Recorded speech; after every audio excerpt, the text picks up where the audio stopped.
I'm going to take you on a quick tour of Assistant Pro's Community Workspace. You can navigate to the community from this tab up here at the top that says Community, and down here you can see all the assets available in the Assistant Pro community. Within the Assistant framework, assets always go into libraries. And in the Assistant Pro community, when you click on an asset, you'll be taken to the library that asset lives within.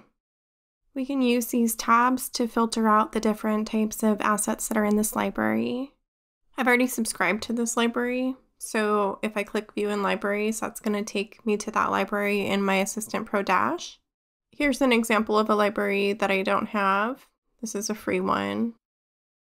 And a library for sale that I do not have will give me the opportunity to buy that library.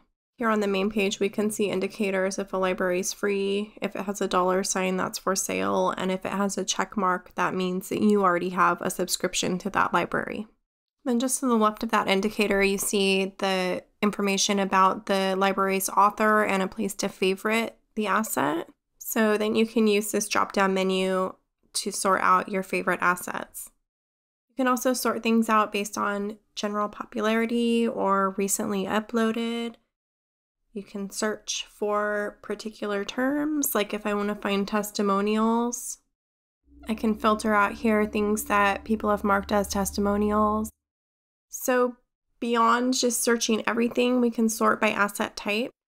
Under page templates, we can search by what page builder has been used to build those templates. We can also filter just to see images like JPEG or PNG files, or to see SVG graphic files called vectors. We can also filter by price, or to just only see free libraries. And if you want, you can change the grid view to a list view. So that's the end of this tour of the Assistant Pro Community Workspace. Thanks so much for watching, and I hope to see you in the Assistant Pro community.